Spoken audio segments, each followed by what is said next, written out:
I'm 7 years old, standing up in my crib.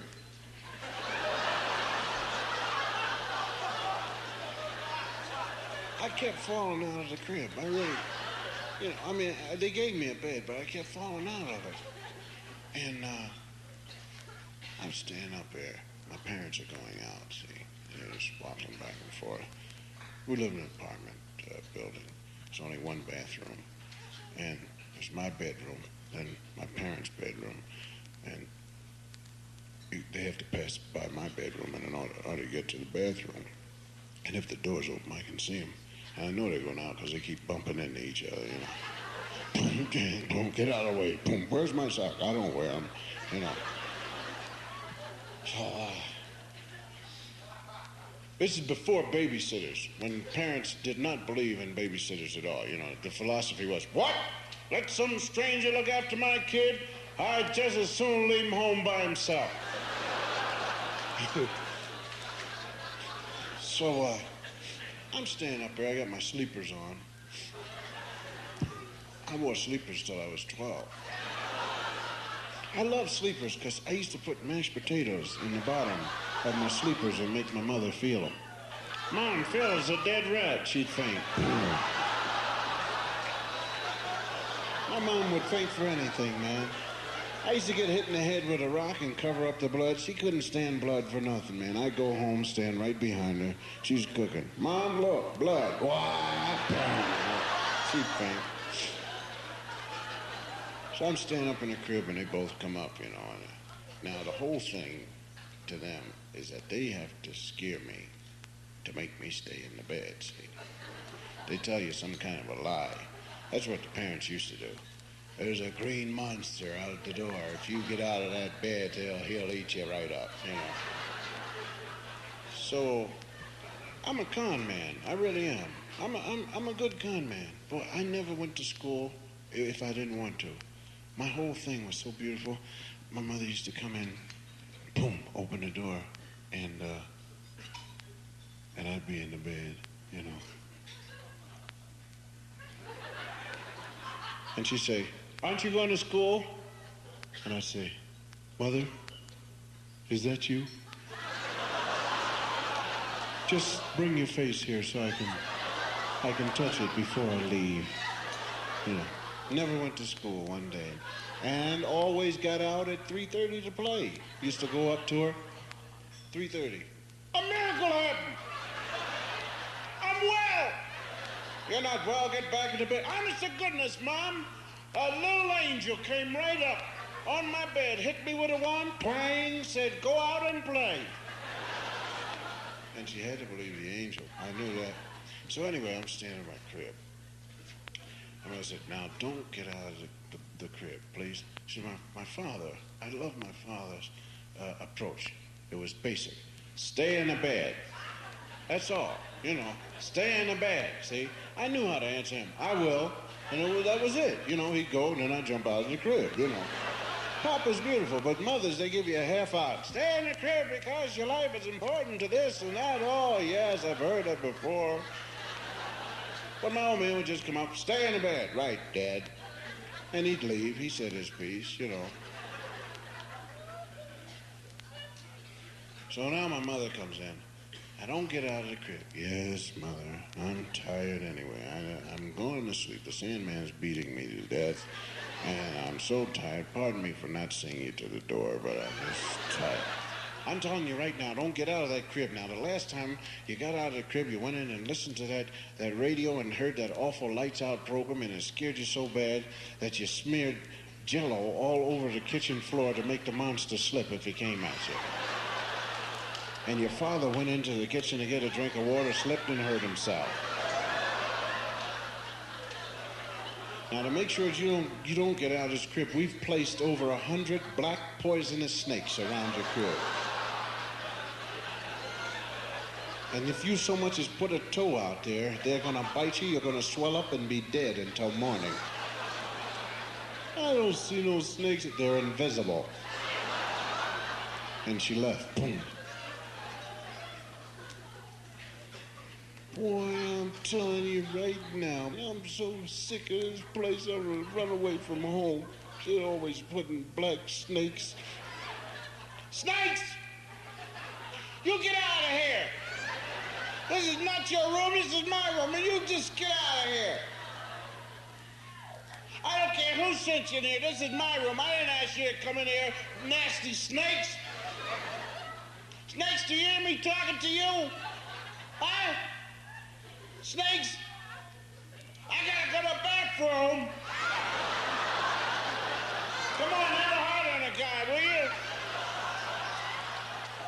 Are you out there? Listen, snakes. Now don't you bite. Don't you bite me. I'm gonna put my toe out there. Don't bite it. Just give it a little snaky lick. Come on. Okay, listen.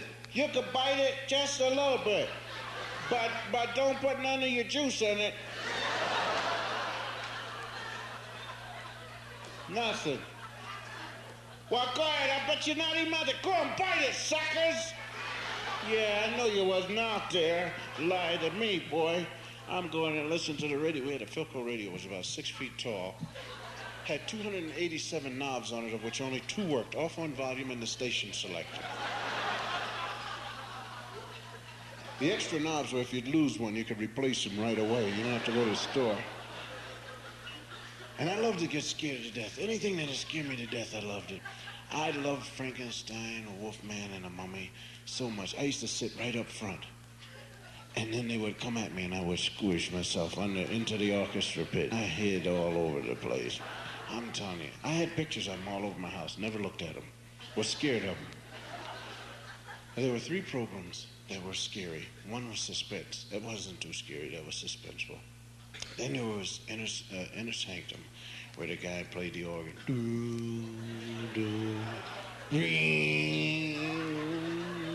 And then he would come in, good evening, and he was so happy to scare you to death. And he opened that door, and then he told you a weird story about his Uncle Harry who had lost his hip bone or something like that. Oh, man. But what really scared me was when he closed the door. At the end, I knew somebody was in the house then. And I started smearing that Jell-O. No monster gonna get near me with that Jell-O on the floor. I've tripped up many a monster with that Jell-O on the floor.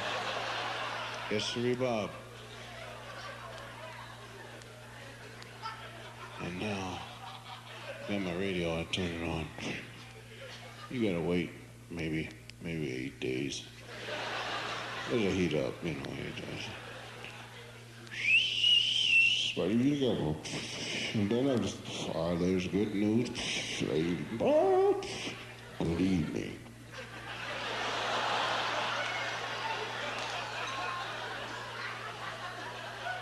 That's the guy. Go ahead, scare me to death. I'm ready. Scare me, man. Come on now. And welcome to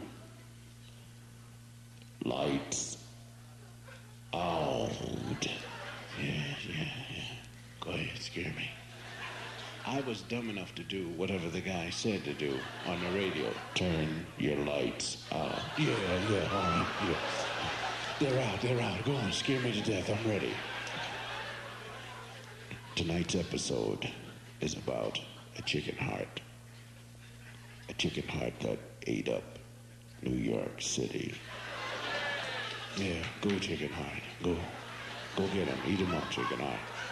Scare me to death. I'm ready.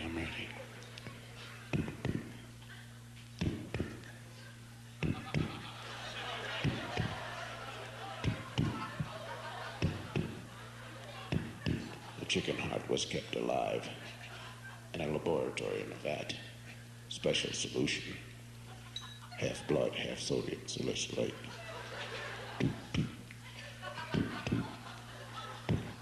One day, a careless janitor knocked the vat over.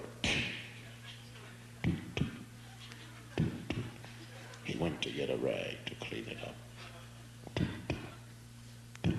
The chicken heart grew. 6 foot, 5 inches.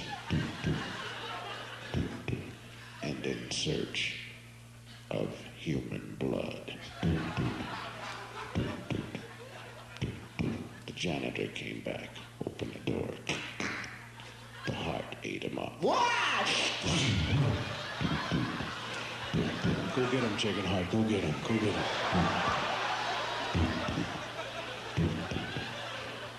It moved out into the hallway.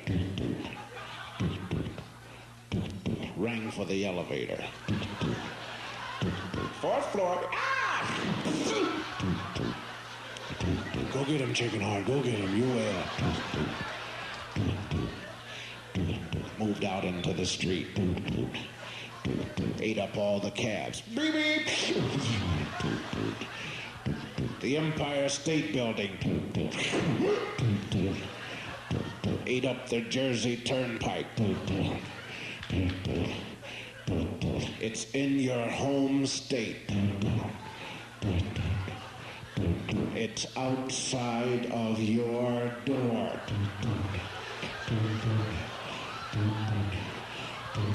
And it's going to eat you up. Oh, I got my Jell-O star smearing it all over the floor. Get out of here, chicken heart! I set the sofa on fire. If you won't come near smoking fire and Jell-O. My father came in the house and what's it? What the hell's the sofa doing on fire?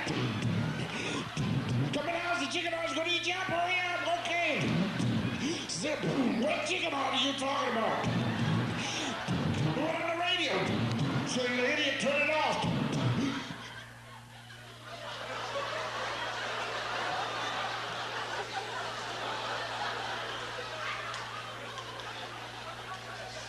I hadn't thought of that. For 2 years, anybody that passed by our house, my father, whether he knew him or not, would call him in. Hey, come here, I want to show you my dumb kid. Tell him how you burned up $100 sofa and broke your father's arm to save us from that.